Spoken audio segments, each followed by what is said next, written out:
Welcome and thanks for joining our webinar today. We're going to be joined by a number of speakers who I'll introduce you to in a moment. But a little bit of housekeeping first of all. Please post any questions as we go along. We have set aside some time at the end to answer some questions, but that'll depend how much time we've got left as to how many we answer. But we will answer all questions by email that we're not able to today. There'll also be 2 polls run during the webinar, so please participate in those if you would, and the results of those will be published in the next week or so. The webinar will be recorded and a link will be sent to you afterwards. There'll also be an ESG jargon buster which Eleanor is going to talk about, and that'll be available to anyone that requests it too. But if you'd like to discuss any of the topics mentioned here today, after the webinar, please do get in touch.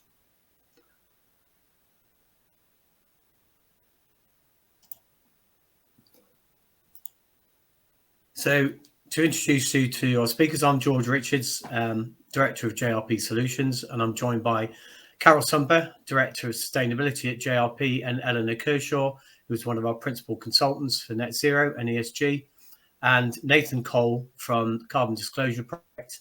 And finally, but last but not least, most definitely, is Olga Rivas from LRQA. So this is the program that we're going to be following. I've done my first bit, which is to welcome you all.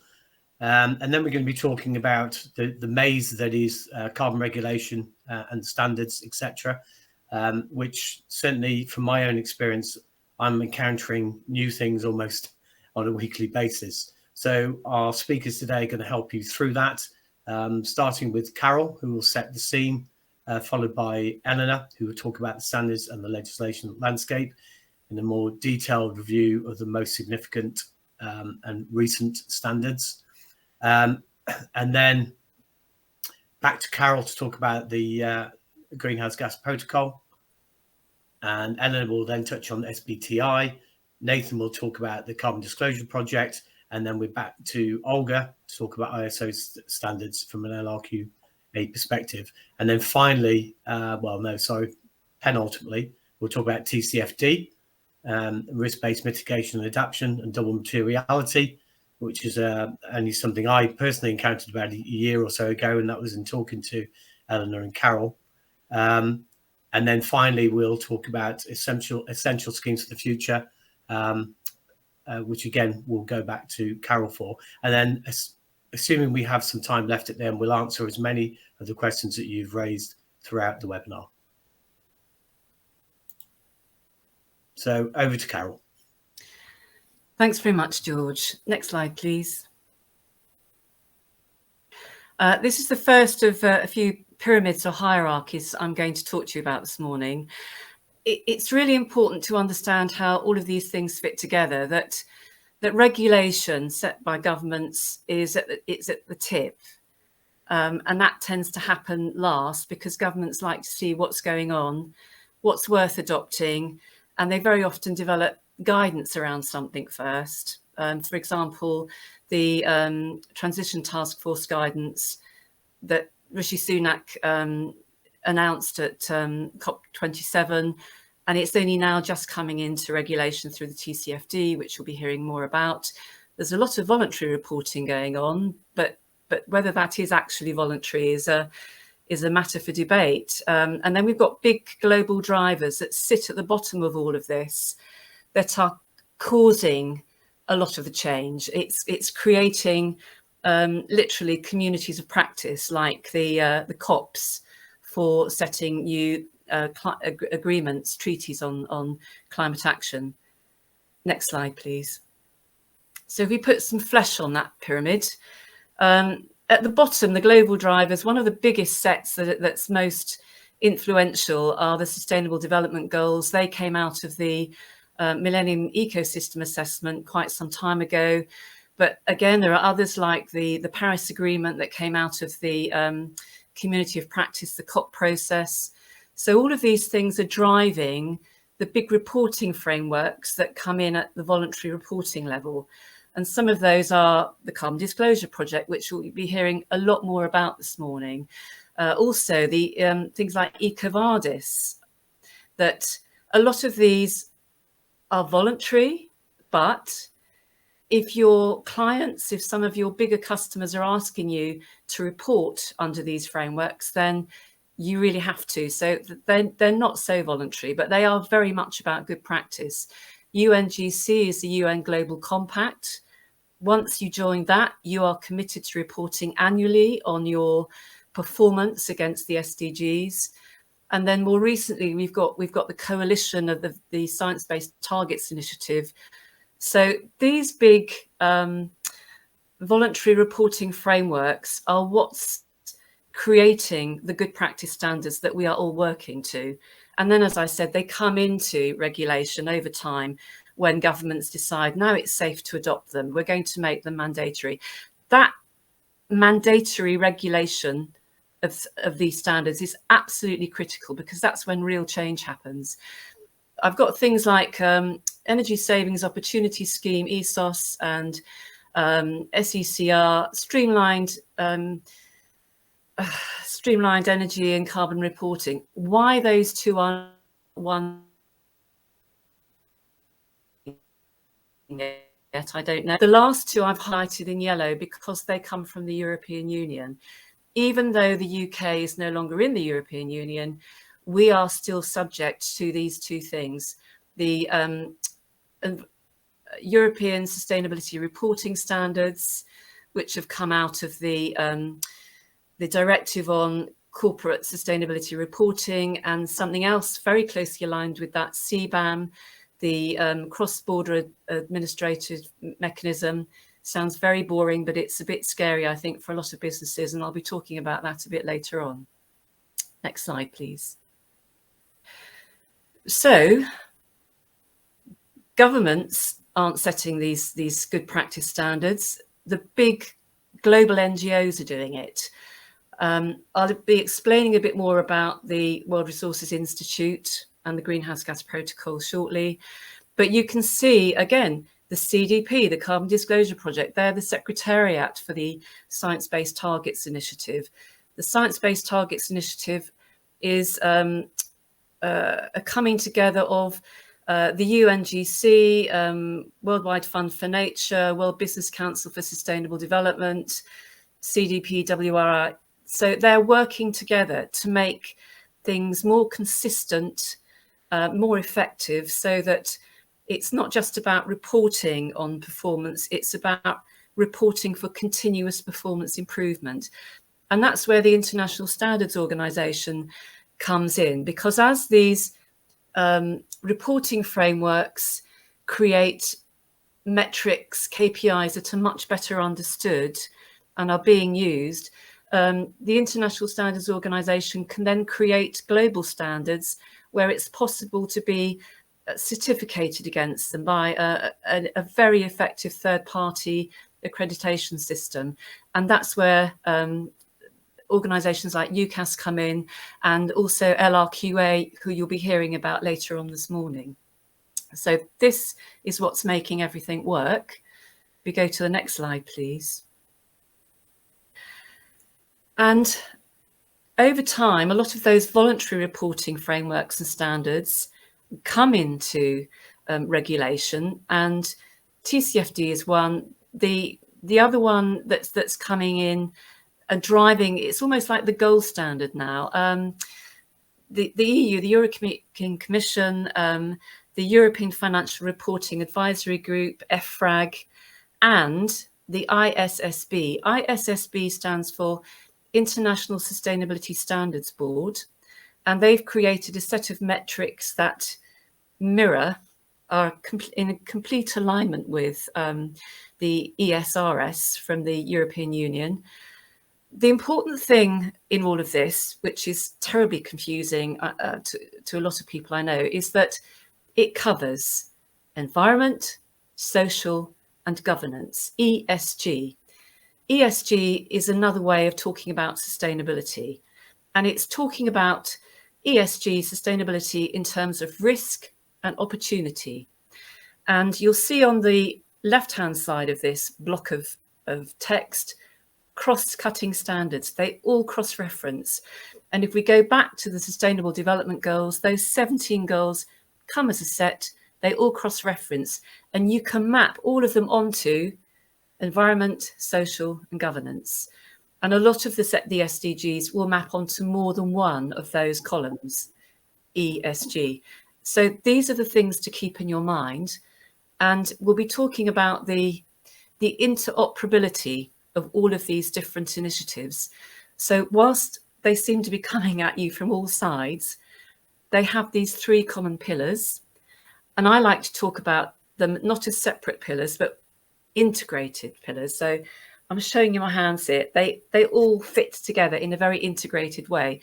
We need to think in an integrated way. We can't think about environment separately from economic and social aspects. Things that affect the economy will end up affecting the environment. Environmental issues will end up having big economic consequences. You cannot disentangle them from each other. So we need to think of them in a very integrated way. Next slide, please. And you need to think about how that fits into your own internal hierarchy within your organization. And here's my second triangle. You have your business strategy or mission statement at the top. That's underpinned by your corporate policies. And this is where you have to make sure that the E, S, and the G, the sustainability bit, is factored into those policies really explicitly. You could even have a master policy at the top, which is your ESG policy or your corporate responsibility policy. And I'm being very specific there about corporate responsibility, not just corporate social responsibility. That's part of it. We need to be thinking in a much more integrated way about total corporate responsibility. And if you get this right, your business will be, or your organization will be much more resilient into the future. It will be future-proofed around the carbon issues, the climate issues that we're dealing with. So below your policies, you need to have measures that will help you to implement those effectively. And they're the SOPs, the standard operating procedures. And that's where you have to make explicit responsibility across your organization. And the ESG corporate responsibility bit for carbon goes all the way across an organization, across a business. It's not just the reserve of one team. That one team, your sustainability team, might just be coordinating all of these policy implementation measures, the standard operating procedures, the processes, but every bit of your organization needs to be engaged in this. And when you get into your standard operating procedures and processes, that's where, again, these standards come in. And I've listed some important ones there. 14,001 environmental management systems, 50,001 energy management. Then we've got the greenhouse gas protocol and the relevant standards for those from International Standards Organization, covering greenhouse gas reporting and assurance. And I've just mentioned there B Corps.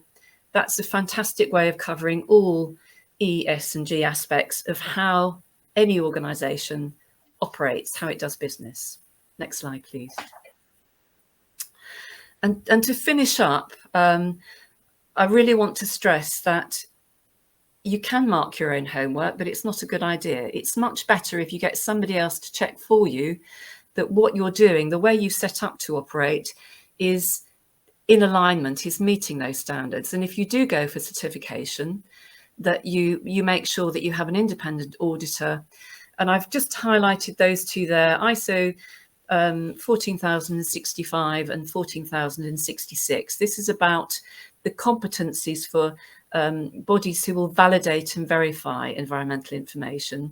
And 66 particularly is about greenhouse gas or carbon assurance. And there's a booklet you can get hold of from ISO, which covers all of these in detail, explains how that 14,000 series works and the relationships between all of them. You don't have to go for formal certification, but you can most definitely adopt these and use them to set your SOPs and your processes in place. I'll hand over now to Eleanor, who's going to talk to you about the standards and legislation landscape in more detail. Thank you, Carol. So obviously, Carol's gone through a lot of different aspects there, and it can be quite a whirlwind, quite a kind of alphabet soup of lots of different terminology. But the most important thing for you and your organisation is to understand what it is that's most relevant for you. So the objective is to find out, what do we have to do? And that will include things that are regulatory requirements for you, for your industry. If you're subject to other regulatory requirements relating to health and safety or things like that, you might actually have other frameworks that apply to you. And increasingly, those are also including environmental and sustainability requirements as part of that. So watch out for those coming through. And as Carol's already mentioned, if you've got suppliers or other stakeholders that you're key partners with that are requiring things of you, it doesn't matter if it's one of the things that would come under this voluntary part of the pyramid. It is effectively mandatory for you and your business. We're starting to see examples of quite a lot of our clients have requirements from their customers to either take up SBTI, and that's part of the Scope 3 commitment that many organisations who've subscribed to the SBTI take on, which we'll come to in a minute. But also we're starting to see people having requirements coming through from their insurers that they have to have a strategy, or they have to adopt a certain types of externally verified schemes to demonstrate and have externally verified that they are on a net zero trajectory, or they're taking this seriously in terms of the risks that there are to their business going forward. It's also useful for you to know what's the best practice in your industry or for your type of operation, to understand what else is going on out there. That's part of keeping competitive, but it's also part of how you present yourself to your prospective clients, that they can see and with confidence that you are at the top of your game and that they should come to you rather than somebody else. You want to know what's most useful to you. There might be a whole range of different options for how you could demonstrate a particular aspect, but some of them might not have all the aspects that are relevant to you. So it's finding the things where it is an optional framework, or you've got a choice of different optional frameworks, working out what's going to be most valuable to you, because it shouldn't just be something that you go and collect a badge for. This is something you need to integrate into your integrated management system. It's something that you demonstrate it by doing it, and you use the tools and the verification stages to actually get better, not just have something say that you've done it. It's really useful to understand for yourself, but also when you're seeing what other people are using, whether it's been externally audited or verified. And a lot of that comes down to what is cost effective. Is it useful for you to pay for? Most of these things have a payment involved, but sometimes what you're paying for is the time involved in somebody doing a high quality accreditation for you. But sometimes all you're paying for is the rights to use a logo, and you're marking your own homework. It's not just about understanding things for yourself. It's really powerful when it comes to looking at your suppliers, particularly when you start to investigate your supply chain. Your suppliers will tell you all the different accreditations they have, and you and your procurement teams particularly need to know what is meaningful. What are your competitors claiming? And is it greenwash? Are you at risk of greenwash? Are your suppliers at risk of greenwash? And that falls back on you. So we've been tackling this ourselves initially by trying to communicate within our own teams at JRP and with our direct clients. And we've recognised a real need to try and unpick this and lay it out in a simple way. So as has already been mentioned, our Jargon Buster tool, Jargon Buster booklet PDF is coming soon. That will be available to you very soon. What we've done here is just a little bit of a quick guide to that. So each section will be color coded by type, so that it's easy for you to identify whether it's independently audited, whether it's mandatory, whether it's a reporting framework, or some other kind of framework or standard or label or logo. We've keeping the language in there nice and simple. So what's it all about? When is it going to apply to you? And then reference the primary sources. So it's not worthwhile us regurgitating or reframing in our own language. What we want to do is direct you to the primary source where you'll be able to find all the resources and references that the NGOs, in most cases, that have put these things together have put together lots of useful tools. This will help you to upskill your teams on the language of sustainability, have confidence in your own reporting and your communication, and as a quick reference guide if you find accreditations that are used by other people. And then obviously, once you've got this and you're using it and you're going, okay, well, we need some support to understand what's going to be best for us, then have a conversation with us if you need it, and we can help you with that. And we're going to move on to some of the most common acronyms, phrases, what have you, that I'm sure all of you have come across. They've already been mentioned. So I'll hand over, first of all, back to Carol to talk about the GHG protocol. Thanks, Eleanor. Next slide, please. Where did this protocol come from? It's been around for about 20 years. The World Resources Institute is a global NGO. It's based in Washington, DC. You can see that it was set up with a founding grant from the MacArthur Foundation. It was always set up to be a science and evidence-based institution.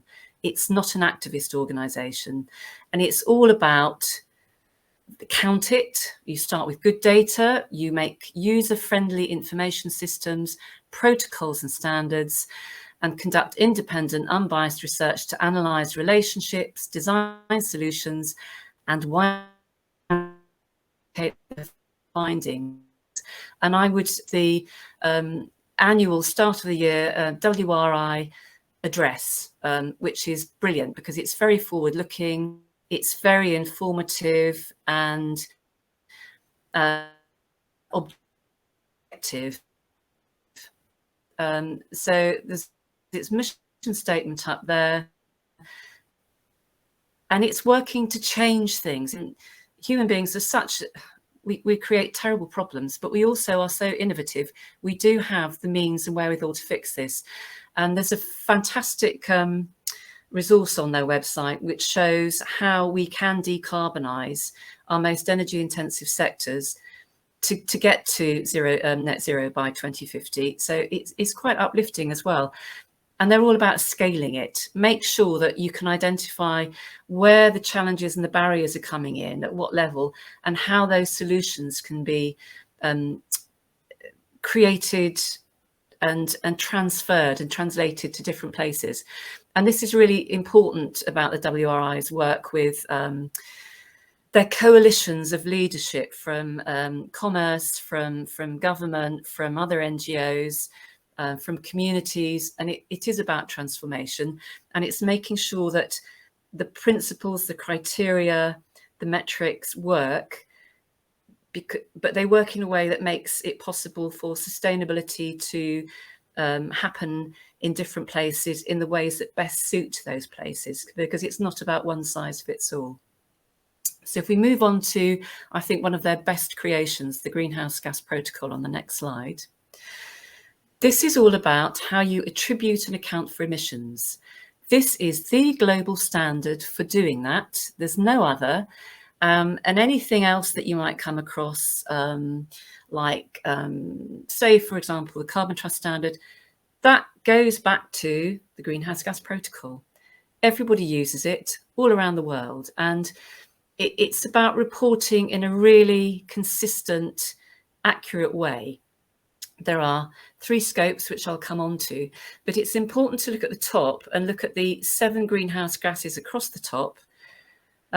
So they are all important. And this is why when you report, you're not just reporting carbon. We use carbon as a shorthand, but it's about all of these 7 greenhouse gases, the main greenhouse gases responsible for global warming.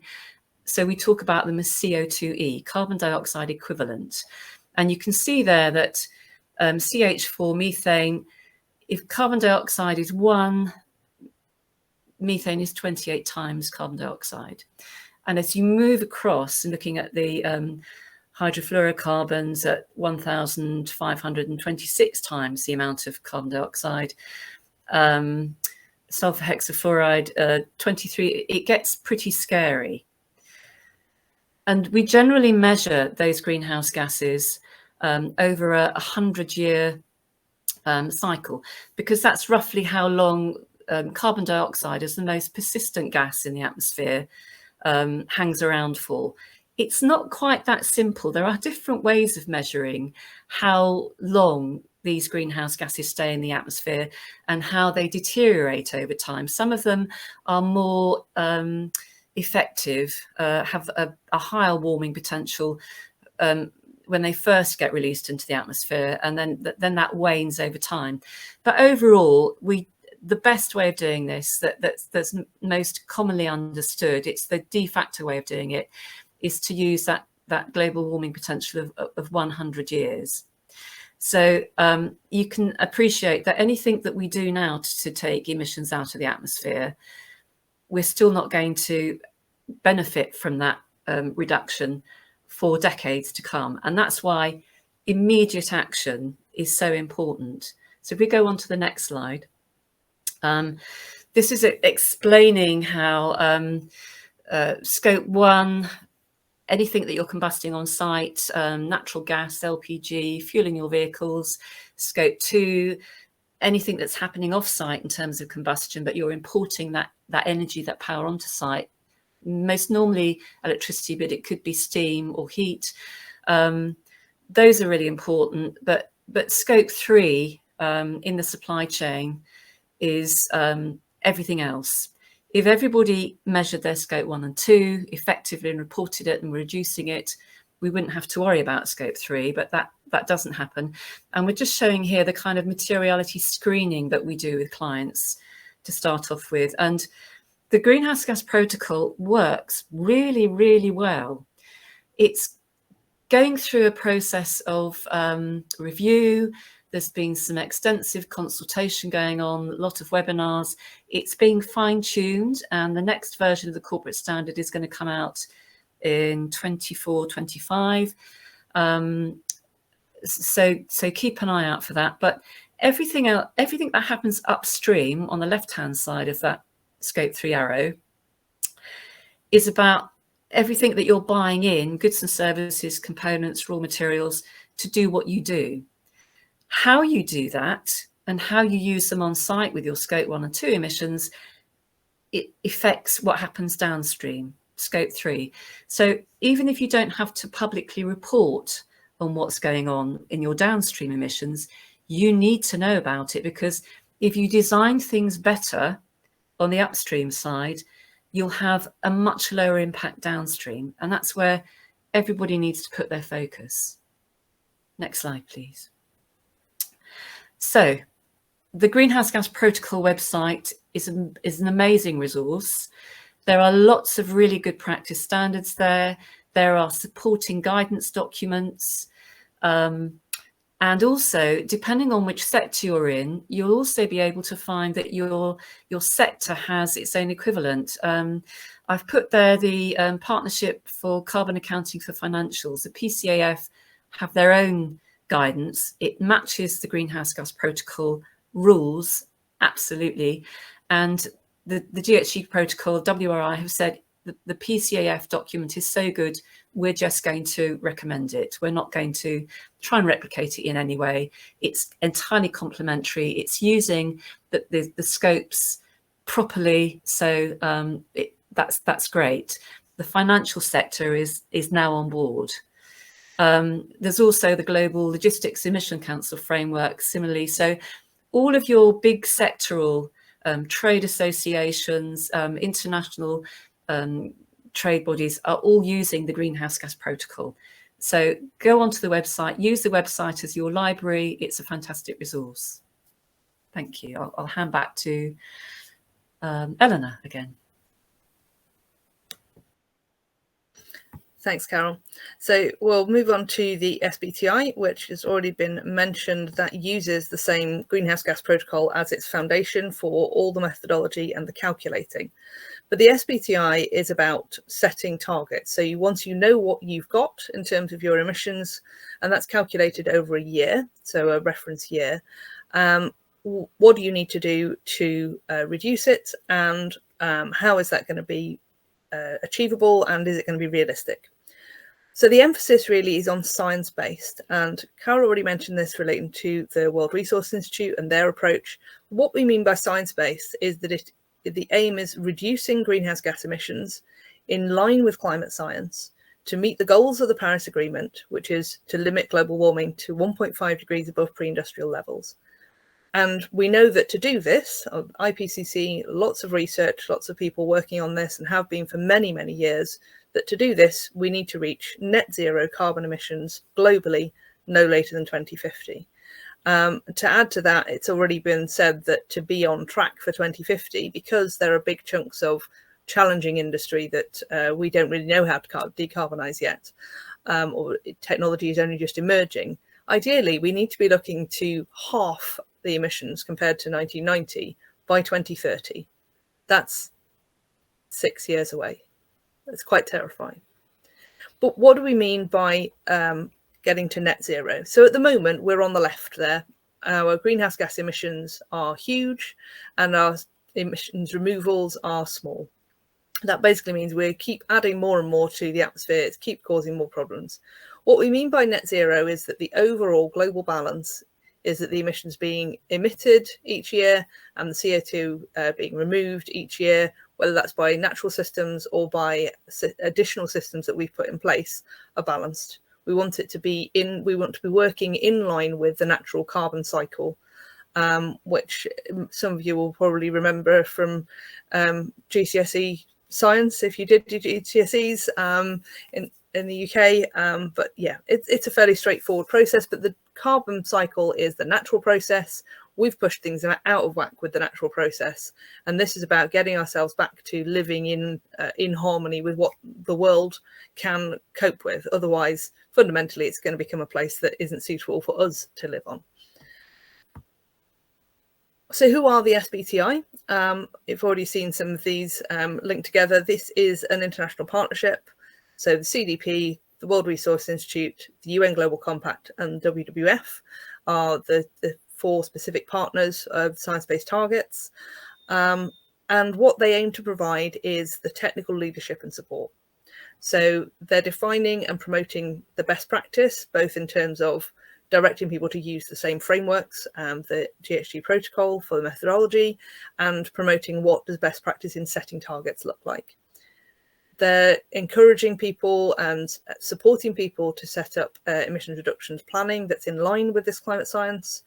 And they're also working to develop sectoral decarbonisation trajectories. So they're doing lots of really good consultation and collaboration with big sector leaders to develop a trajectory that is realistic and achievable and sets best practice, that then anybody within that sector or who has big chunks of their supply chain that are in that sector, they know what it needs to look like, what they need to be working towards or pushing their key suppliers to be working towards.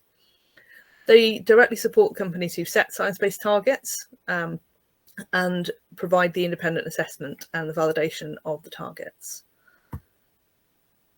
So in end of October 2021, the SBTI Corporate Net Zero Standard was launched, and this expanded on the SBTI that already existed. So if you already had an SBTI target pre-2022 and you haven't made any additional commitment, then what you already have is what they now refer to as a near-term science-based targets. So that's looking at the next sort of 5 to 10 years. And in that time, the objective is to bring down your emissions as much as you can.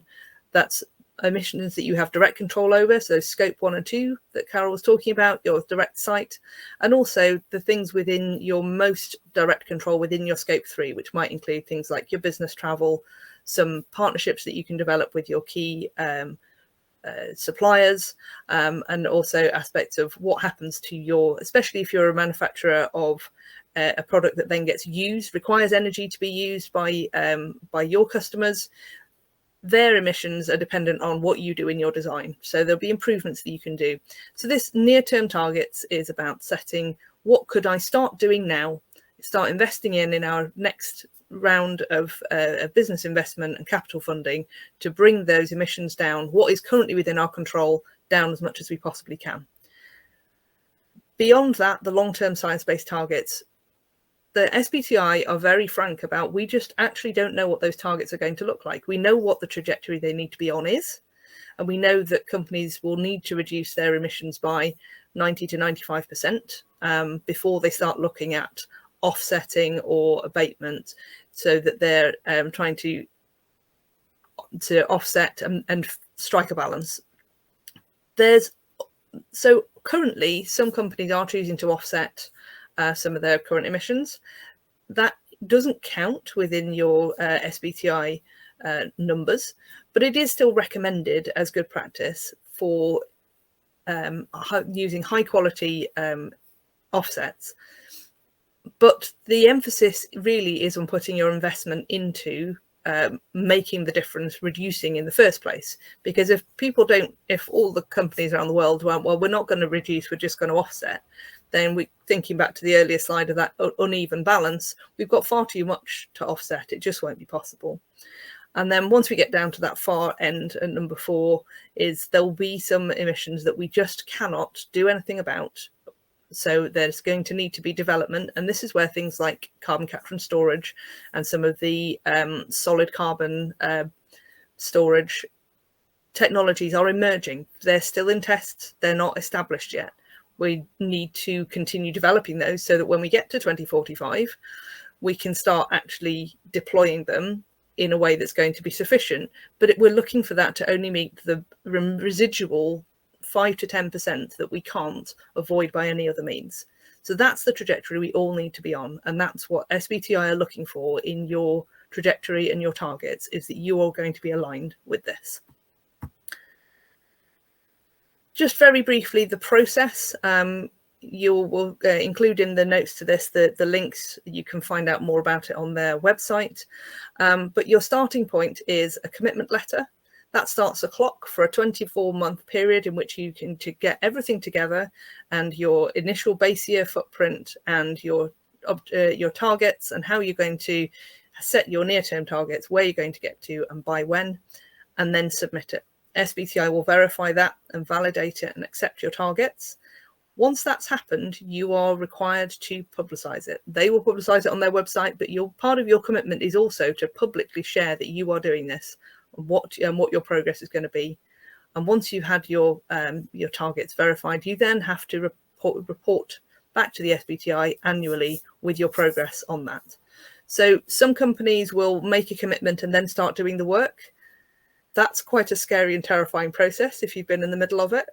We would certainly recommend that you at least get a handle on your first base year before you do your commitment letter, so you know what the scale of the challenge is. Because otherwise it's going, let's climb Everest. Have you seen how tall Everest is?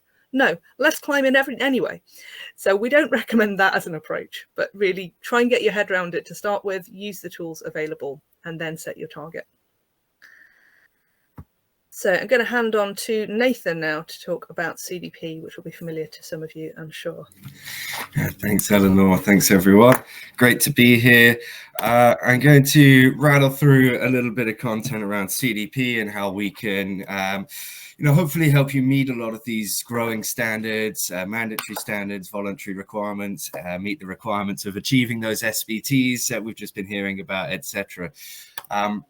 So I'm going to start with a brief overview of CDP. I don't want to dwell too much on this particular section, as hopefully there'll be a number of you who are familiar with us, but we are a global environmental not-for-profit. We run the global disclosure system. We've been in the disclosure game for around 2 decades now, taking voluntary disclosure from the world's largest corporations, as well as some cities and other governmental entities.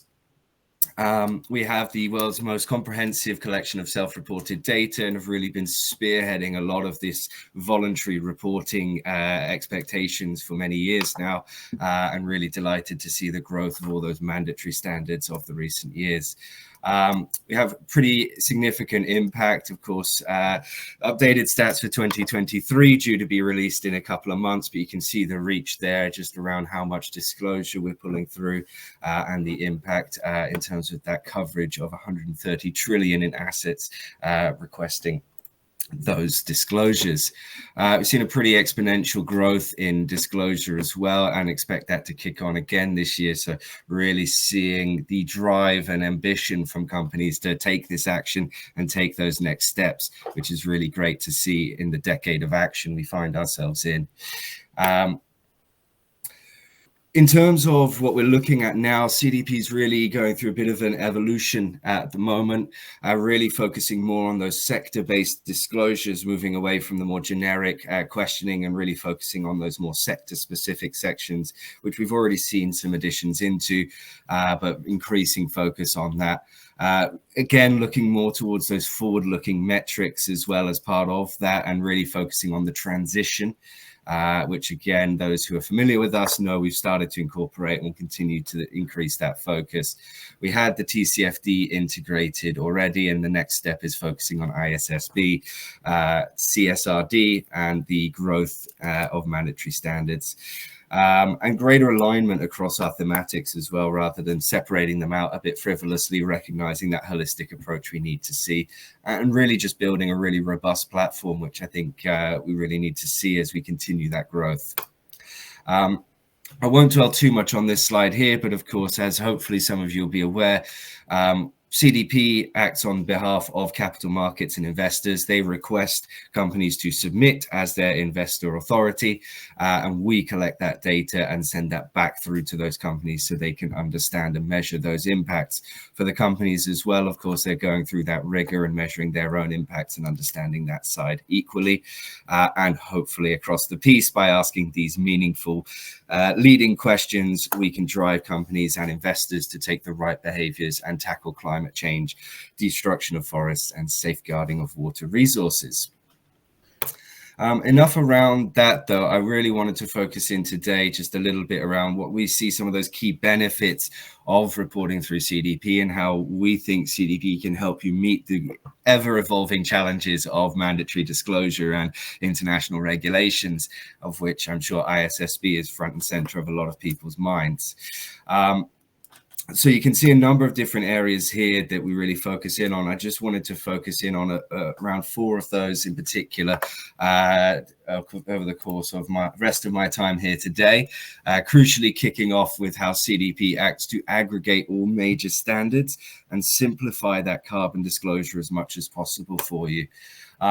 So we're really keen on this integration point. I think a lot of you will probably be hearing the word interoperability quite a bit at the moment, everyone's favorite buzzword at the moment. And it really is key because you have so many global standards. If they're not speaking to each other and aligned, you know, you're duplicating efforts. And we certainly think it's a real core function of CDP to act as an aggregator and incorporate all of those key global standards. So CDP will always strive to incorporate any key global standard as it arises. And we hope to be a bit of a one-stop shop for companies, wherein if you meet CDP's expectations, you should be meeting the vast majority of your global expectations from these ever-evolving international standards. TCFD was integrated immediately as it launched. We've got SDGs, financial services integrations, GRI, ISSB, crucially, is the next step for us as well. And I just wanted to dwell briefly on that here today, as of course, that's probably a big key one on everyone's radar for the next couple of years. We will be aligning with ISSB next year is the headline takeaway for CDP here. We'll also be working towards alignment with CSRD and of course the ESRS as part of that also. The great news for that one is, of course, it builds heavily on the TCFD aligned guidelines, which we were aligned with as they launched. And actually, as evidence of this alignment point, we've actually found that 69% of our corporate disclosures were already meeting the TCFD aligned expectations either fully or the vast majority at the time they were introduced, simply by virtue of the disclosures they were already making to CDP. So via that alignment, it meant that those 69% of our disclosures already meeting that brand new standard because they had been meeting the voluntary standard expectations outlined in CDP. And we'll strive to mirror that again with ISSB and CSRD. And you can see in the table below just some of those interlinks with the climate questionnaire, with those TCFD aligned elements of ISSB, ESRS, and of course, CSRD. Next step, of course, is to integrate the rest of ISSB and all of those nature-based elements as well that it encompasses. But we'll be right there with you and hopefully offering that nice structured way to tackle those key mandatory standards, which brings me to my second point, which is around the credible, transparent scoring we offer. And this really helps companies both benchmark where they're at, but also gives that glide path to understand, okay, yes, we're at this level, but how do we progress above that? Yes, we might have got a C-, but we're at least demonstrating awareness of our impacts. Now, how do we move up to managing those impacts? And CDP strives to give you all of the building blocks there, from the benchmarking of the scoring bands to understand where you're at, through to all of our resources we provide to ensure that you're not just stuck on whatever grade that might be, but you have everything you need to progress up through the tiers and represent yourself as a leader. For CDP, it's not necessarily about where you're at, it's about your trajectory and that journey and where you want to go. So being able to demonstrate that and drive those iterative improvements is key for us. And hopefully through all that guidance, we give you all the building blocks to do so. So moving from just incorporating those standards to then even giving you the building blocks to not only meet those standards, but exceed them and represent yourself as a leader through following that CDP framework. Thirdly, it can help boost your reputation with a local and global audience, but we can also keep that disclosure non-public at the first point of asking if you wish. CDP data, we've already heard reference to CDP a number of times during this webinar, and we do have quite a significant reach, especially with our data at this point. You can see all the various areas it's going into and increasingly becoming a key decision factor as well. Lots of companies leaning on our data, particularly financial services, to understand what's the trajectory, what's the transition plan for this company as they make their investment decisions. So a really important element of just being publicly achieving those goals and meeting those reporting requirements, and not just having the target, but evidencing that and demonstrating your impact and your ambitions. Lastly, from me, before I pass off, I just wanted to provide something a little bit more tangible on the benefits as well. So of course, driving that action, doing that reporting, it's all well and good, but there are real tangible impacts and benefits to be reaped here. CDP, we love to say this adage, you can't manage what you don't measure. And I always flip it on its head and say, by better measuring, you're going to be able to better manage. So engaging with that process, really a lot to be gained.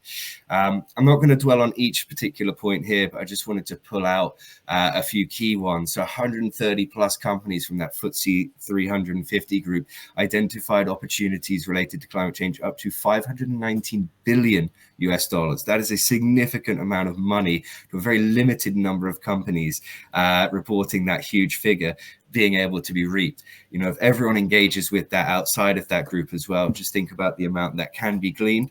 And having done some direct analysis myself already on these numbers, the amount cost to realize those opportunities is very minimal for the amount to be gained. And you see that mirrored on the risks as well, the amount at risk versus the amount to mitigate it. So there's a lot of risk to be mitigated and a lot of opportunity to be gained by taking early action. And CDP can help you identify that. If you haven't started tackling supply chain action, we found that on average, supply chain emissions, your scope 3, it's 11.4% greater than operational emissions. Yet, as you can see the numbers there, very limited percentage of companies engaging with them, with the supply chain on those 3 thematic areas in particular.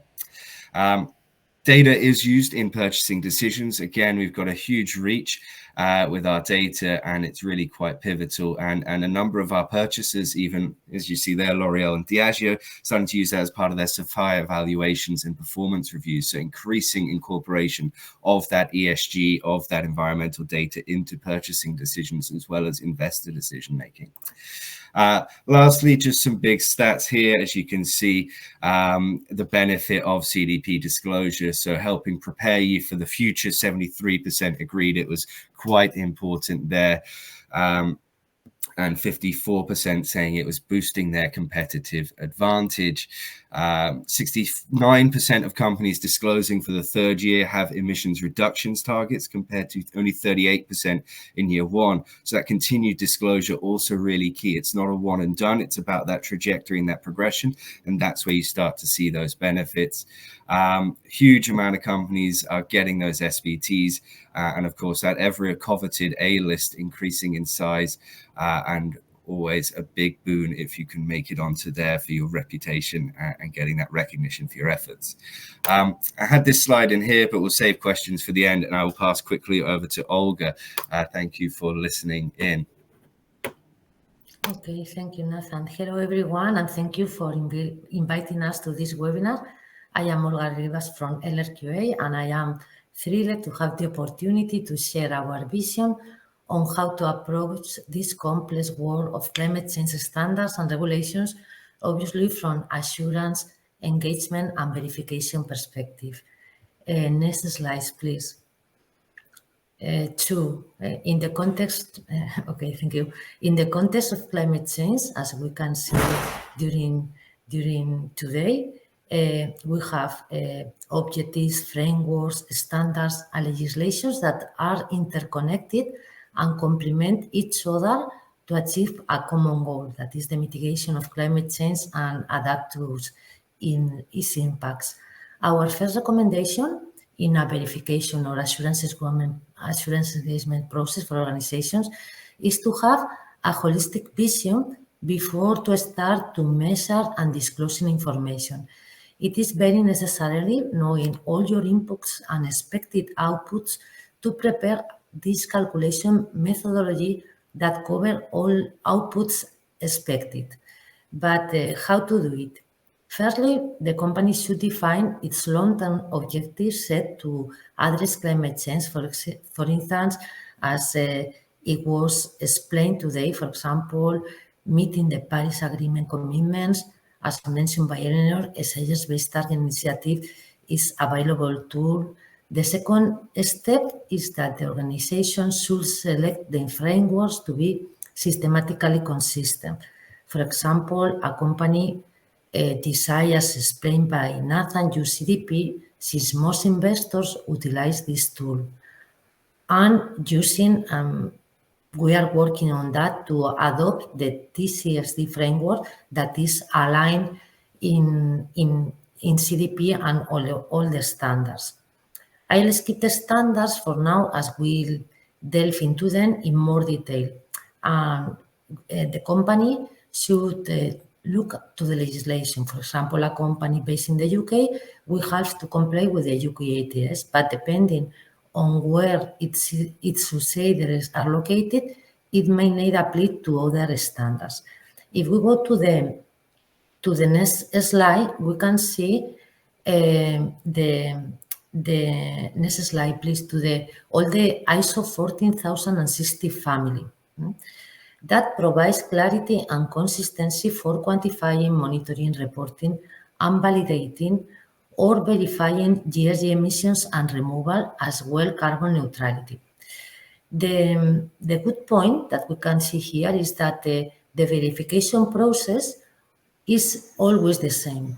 It is based in the ISO 14065 as explained by Carol, and the competencies are based in the 60C. So all these families of standards, the 14,060, there is a range, let's say, knowledge and guidelines and regulations to do this assurance engagement in a professional way.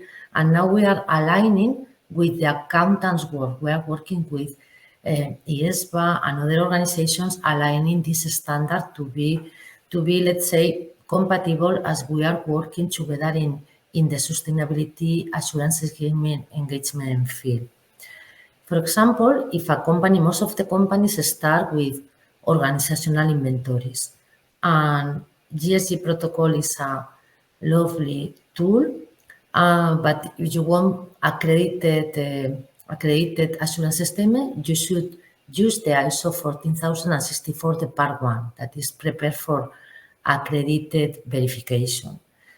And now, for example, it is starting in relation to products, for example, as the automotive sector that we change to achieve net zero emissions vehicles in the 2037, it requests emissions data from its suppliers for parts incorporated using the carbon footprint calculation. So we have ISO 14067 that cover how to verify these standards.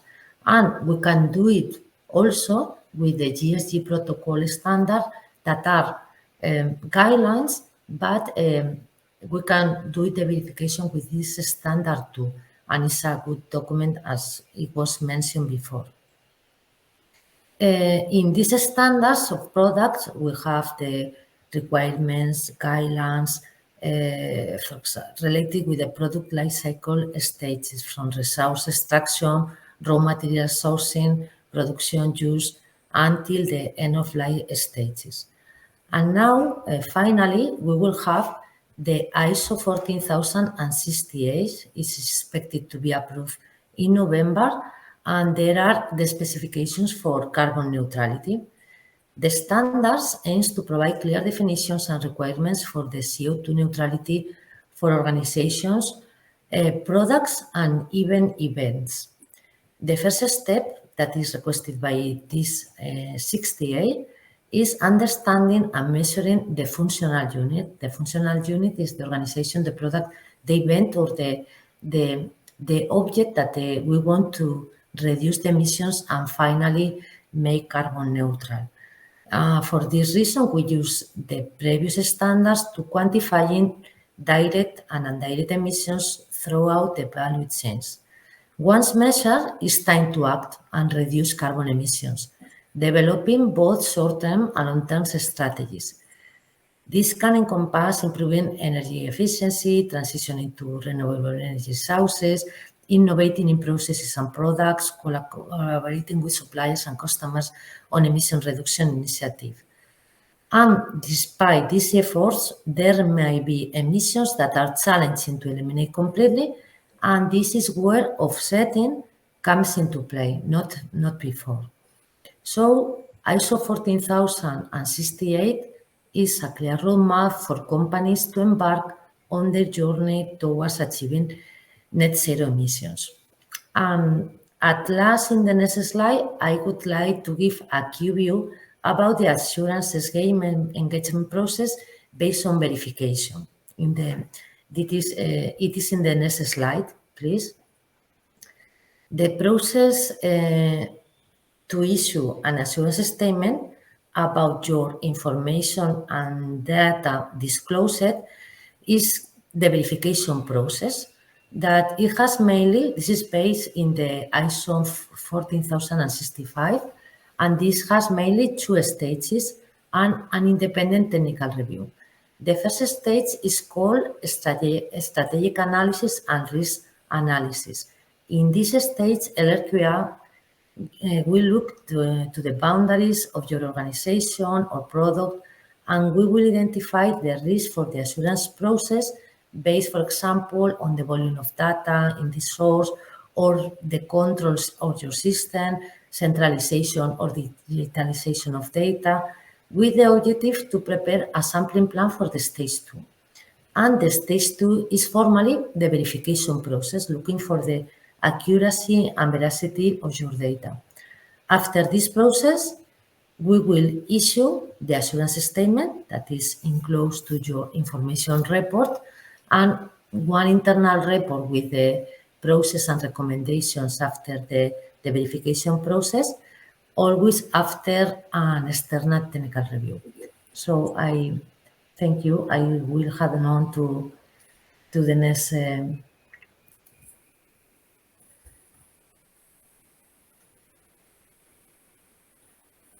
Thanks, Olga. Okay, so we'll move on to TCFD. So first of all, what is TCFD? So it stands for the Task Force for Climate-Related Financial Disclosure, which was an international working group which was established in 2015 by the Financial Stability Board. So that's an international non-governmental working group that looks at all kinds of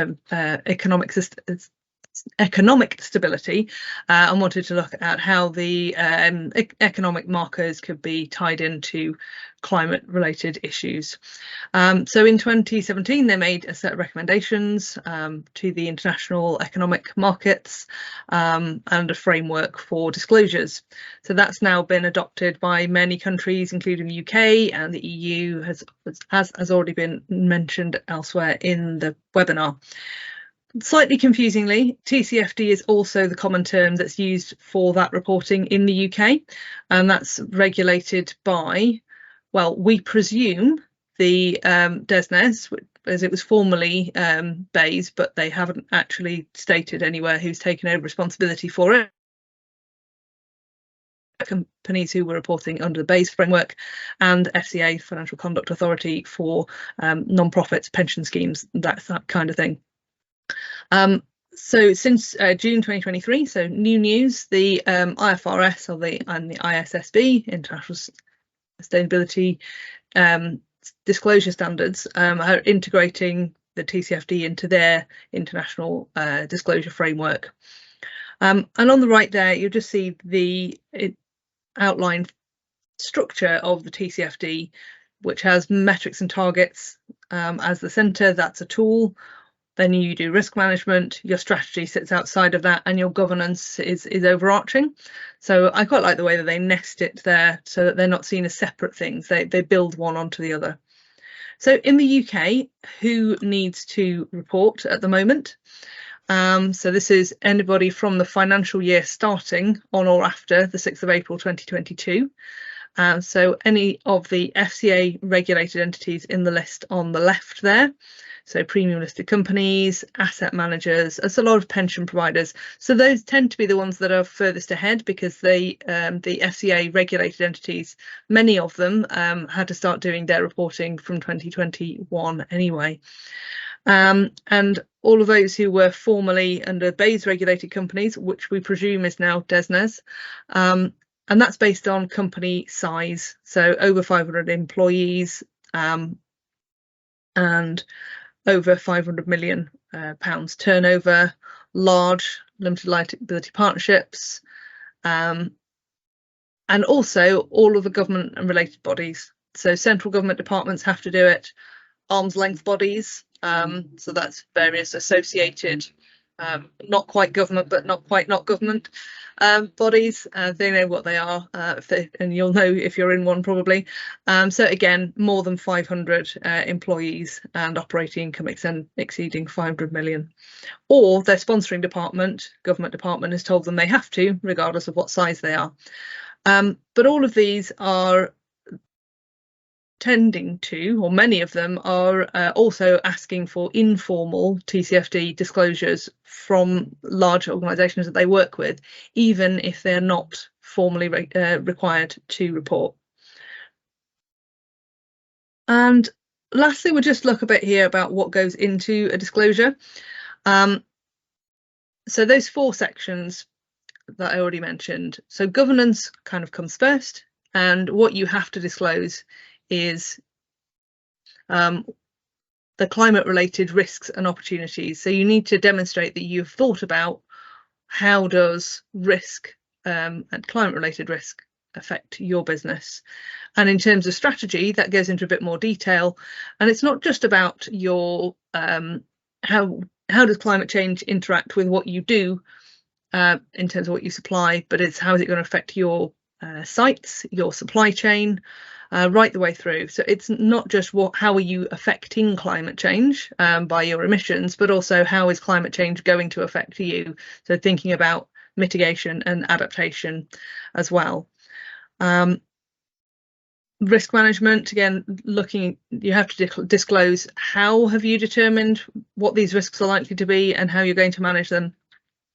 And then there's a whole load of stuff around metrics and targets of different types, which I'll cover in a sec. There's these 7 principles on the left here, the disclosure principles, and this shouldn't be unfamiliar to anybody who has to make any kind of financial disclosure, but it's really important that it should be relevant, complete, clear, and especially when you're comparing it from one year to the next, it should be clear over time. It shouldn't become more confusing the more times you do it. If you're in those that are in the same sector, so for example, those that are regulated in one of those parts of the FCA, there's additional guidance for how to do it so that the companies are comparable within the same reporting framework. And it obviously needs to be done on a timely basis and be reliable. I'll talk a very little bit more about metrics and targets. So this is just a a simplification, and it's not exhaustive, but it's a fairly comprehensive example of the types of metrics and targets that are expected in the TCFD disclosure. So absolute greenhouse gas emissions and emissions intensity. So we talked about emissions intensity and emissions inventories earlier under GHG protocol. Intensity would be versus, it should be an appropriate intensity. So for some companies, it will just be a simple based on how much on your turnover. For others, it might be based on floor area, or it might be based on quantity of product, depending on what's most appropriate to you.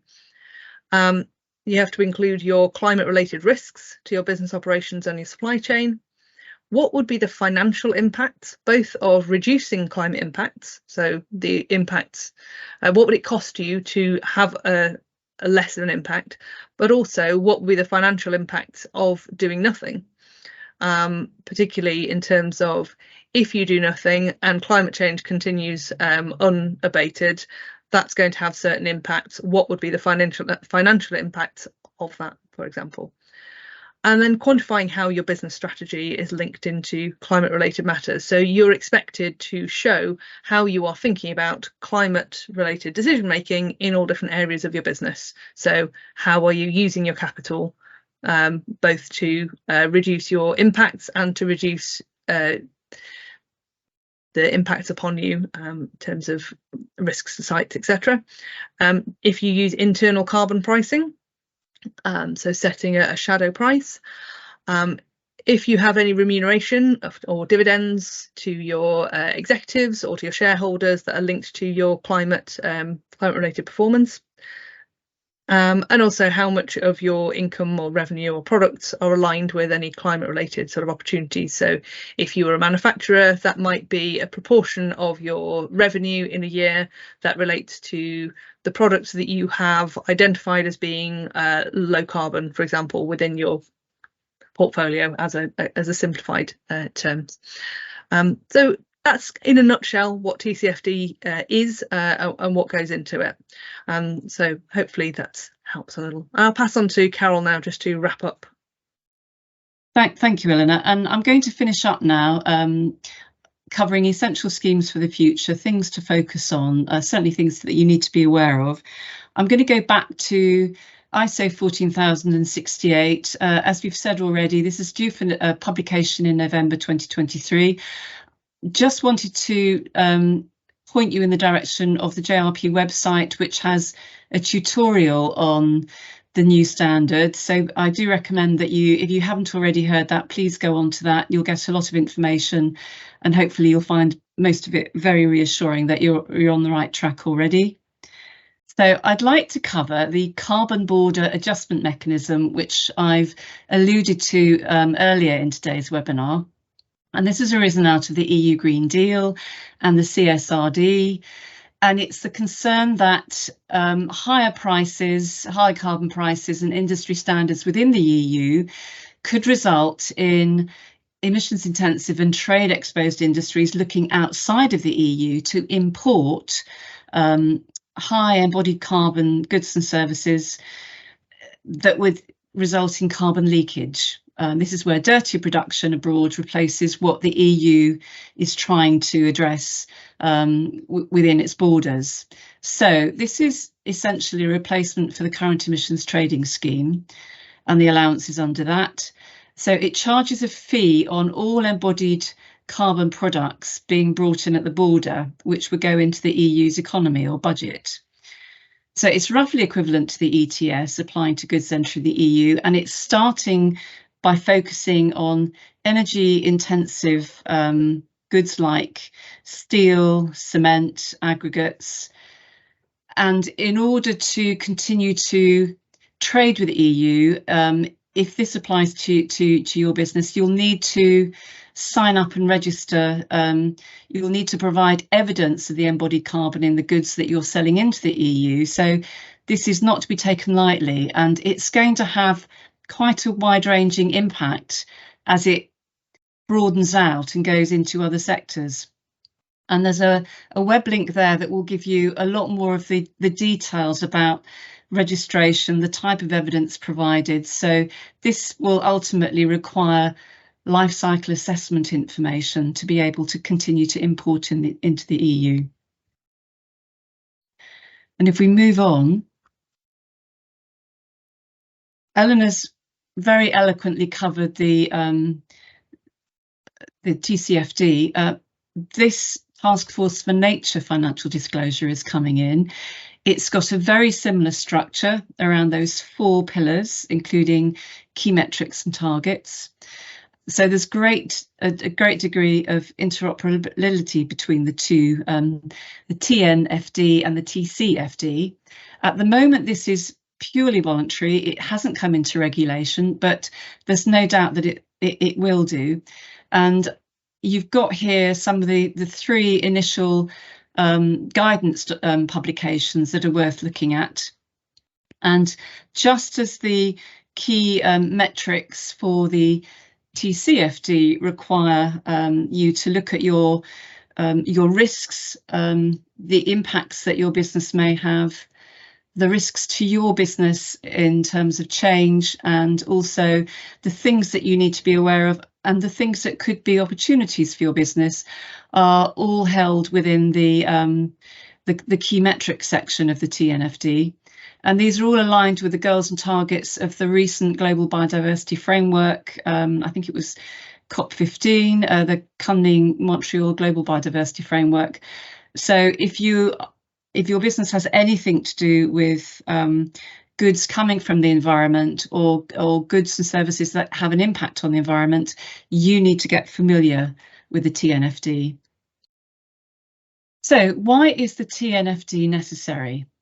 Well, if I can take you back to the Millennium Ecosystem Services Assessment, ecosystem services were divided up into 4 types. So we've got supporting, which is where you've got the microbial processes going on in soils and soil formation. If we don't have soils, we can't grow anything, we won't have any habitats. That's an absolutely critical service.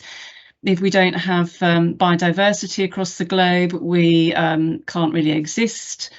Biodiversity is responsible for all kinds of habitat cover that we absolutely need for our well-being to exist across the globe.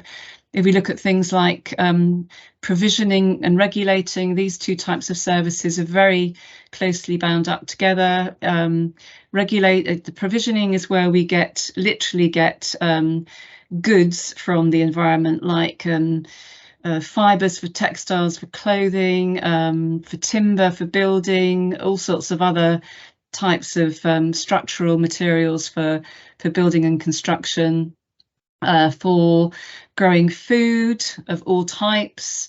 So provisioning is absolutely critical to our survival. And the regulating services, again, critical to our survival. If we look at the service of pollination, that's worth hundreds of billions of dollars to the global economy. If you didn't have pollination by bees and other insects, you wouldn't have a lot of crops or fruit or vegetables. So these are all vital to humankind's survival. And the cultural aspects of ecosystems are also very important, and we must account for cultural differences in how we treat ecosystem services, habitats across the globe, and factor that into our thinking. So the TNFD is going to be absolutely critical going forward. It's going to be absolutely integrated in how we account for things, how we can realise opportunities, but how we also can reduce the risk of climate change. So this is a big part of global climate action. And if you have anything to do in your business with getting goods or services from the environment, or what you do has an impact that's an adverse impact on the provision, the supporting services, regulating services, any of those things, then you need to get really familiar with the TNFD. Moving on, we also need to be cognizant of what's happening around the forthcoming global treaty to end plastic pollution. So this work began in 2022. Several states around the world are asking for the legally binding agreement to be brought forward before the end of 2024. So this is absolutely critical, again, to our health and well-being because of the impact it has on ecosystem services. And you can see here that plastic production soared from 2 million tonnes in 1950 to 348 million tonnes in 2017. It's expected to double in capacity by 2040. So this global treaty is really important. Why is there such a focus on plastic? If we move along, we can see that at the moment, global plastic is only 4% of the oil and gas industry. All plastics virtually all plastics come from the oil and gas sector. It takes nearly 2 kilograms of oil or gas to produce 1 kilogram of virgin plastic. We can recycle plastic, yes, but you can only recycle plastic only 3 or 4 times, and then it's completely degraded. It's no longer a useful material. What do we do with it then? Plastic is always plastic. It doesn't biodegrade. It's not compostable. It's always plastic. So we end up with microplastics, and microplastics are in virtually everything living, including people. It's in all of our tissues. We have no idea of the long-term effects of this buildup of plastic. We know that it's already having an impact on the ability of marine systems to produce food for people. Many species are becoming smaller in size as a result of bioplastics building up in their tissues. And oil companies, as we can see from this article produced by the academic press, oil companies are putting money into increased plastics production. This is virgin plastic production because they see this as a way to continue to make money. We've reached peak oil in terms of fuel and energy, but certainly not in terms of plastics and all the chemicals and that part of the global economy that is responsible for the plastics production that we're seeing across the globe. So if your business has got anything to do with plastics where you can move away from that material to some alternative, where you can make a better recycling process than you currently have, where you can ultimately we really desperately need to reduce the amount of plastics that we're making. So that global treaty is going to be absolutely critical and could have a huge impact on consumables, goods and services going forward. And I think it will also tie into the CBAM, the cross-border adjustment mechanism, and also with the forthcoming US version of that, the SEC. So there are things coming that go back to the regulatory framework, but there are almost certainly going to be these mechanisms coming through corporate adjustments of the way things happen that are going to have an impact on the global economy. So if we finish up now, what can you do? It's about being really proactive, taking action where you can, and being much more prepared. Again, do that review across your business, across the process that underpins your business. And as Eleanor, I think, said earlier, which reporting frameworks and standards are most valued by your customers and your stakeholders? What matters most to your organisation? And how does that factor into your business strategy and your annual reporting needs? You need to get really good at this in an integrated way. So what are the key metrics that are going to be most helpful in quantifying and tracking your impacts, beneficial and adverse, and what can you do to reduce those risks and realise opportunities in the next 5 years, in looking at your near-term target, looking at your longer-term targets? How can you be really resilient and successful as a business within the next 1 to 2 decades? So to finish up, I'd like to just remind you that we have our new Jargon Buster available. Everybody on the webinar today will get sent a copy of that. It's cross-referenced fully. You can find your way around virtually everything that we've spoken about this morning. And it's important that you make sure that you don't just allocate responsibility for a lot of this stuff to a small group of people, a small team within the business. This has got to be integrated across every part of your business. And you can start by setting up task and finish groups to look at where the implications are, to look at where you need to get different parts of the business involved, from HR to finance to procurement to the shop floor to your marketing and sales team. They really need to get on board with everything that we've spoken about this morning. And once your complete all scopes greenhouse gas inventory is up and running, you can use that for reporting across virtually everything that we've mentioned today in terms of regulatory requirements, compliance requirements, including the European ones, where if you're selling into Europe, you're going to have to be compliant with CBAM, CSRD, ESRS, and the global things are coming. So we're just to advocate for the final time, make sure that you've got a whole cross-business strategy, cross-business metrics, that all of your inventory can be used to report on, to feed into all of these different disparate regulatory requirements, good practice requirements in the reporting frameworks, and it will be so much easier for you. Thank you. Okay, thank you, Eleanor. For those of you wishing to have a copy of the Jargon Buster, please just email a request and that'll be sent out to you as soon as it's finalised, which should be quite shortly. So it just remains for me to thank all of our presenters for a very informative webinar on a very complex issue, and one that's becoming more complex by the day. So hopefully it's been useful to you, and thank you all for your participation and time this morning.